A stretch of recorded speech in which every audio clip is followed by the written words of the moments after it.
ప్రశాంతంగా బతకాలనిపిస్తుందా? అయితే ఈ వీడియో ఒకే ఒక టిప్ చెప్తాను. ఒక 2 మినిట్స్‌లో వీడియో అనేది క్లోజ్ చేసేద్దాము. ఓకే. వీడియో అయితే స్కిప్ చేయకుండా చివరి వరకు చూడండి. ఓకే. ప్రశాంతంగా ఎవరైనా కూడా ప్రశాంతంగా బ్రతకాలని ఎందుకు అనుకోరు చెప్పండి? ప్రతి ఒక్కరు కూడా ప్రశాంతంగా బతకాలనుకుంటారు.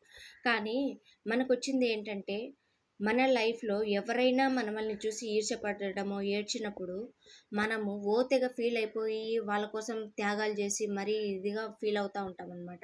అది ఎంతవరకు కరెక్ట్ అంటారు? ప్రతి ఒక్కరికి నచ్చాలని లేదు కదా!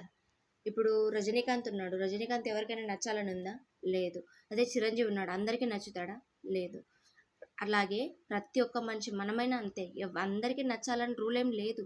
నచ్చినోడికి నచ్చుతాము, నచ్చినోడికి నచ్చమంతే కదా!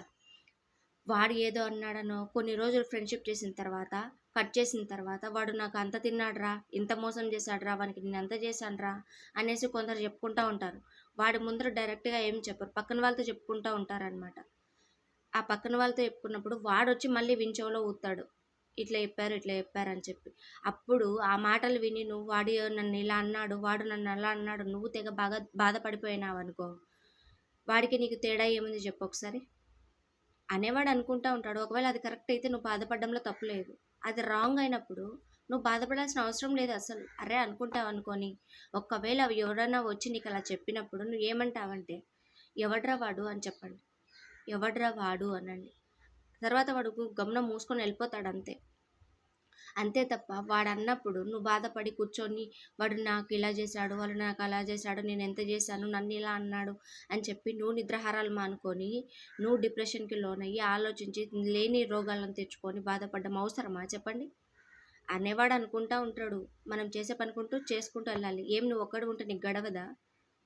నీకు ఒక్కడు ఉంటే గడవదా చెప్పండి? మంత్ లాస్ట్ మనకు మంత్ స్టార్ట్ అయ్యేసరికి నువ్వే కదా రెంట్ కట్టుకున్నావు సింగిల్‌గా. ఎలాగోలా సర్ది చేసుకొని నువ్వే కదా వేసుకుంటున్నావు. పాల బిల్లు నువ్వే కదా కట్టుకుంటున్నావు.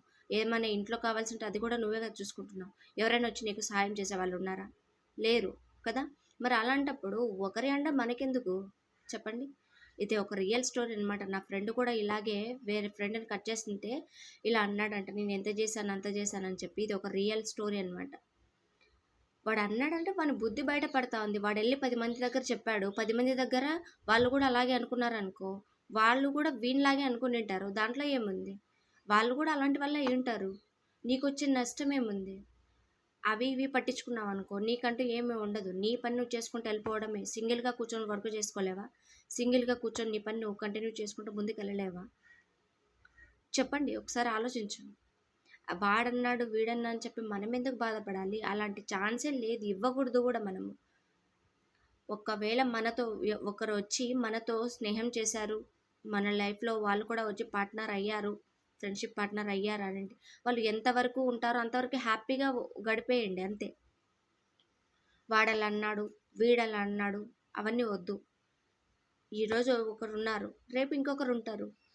వాళ్ళతో కూడా హ్యాపీగా గడిపేయండి అంతే. మన సైడ్ నుంచి మిస్టేక్ లేకుండా చూసుకోవాలి అంతే తప్ప, వాళ్ళు ఏమనుకుంటే మనకెందుకు? అనుకున్నోడికి అనుకున్నంత కదా!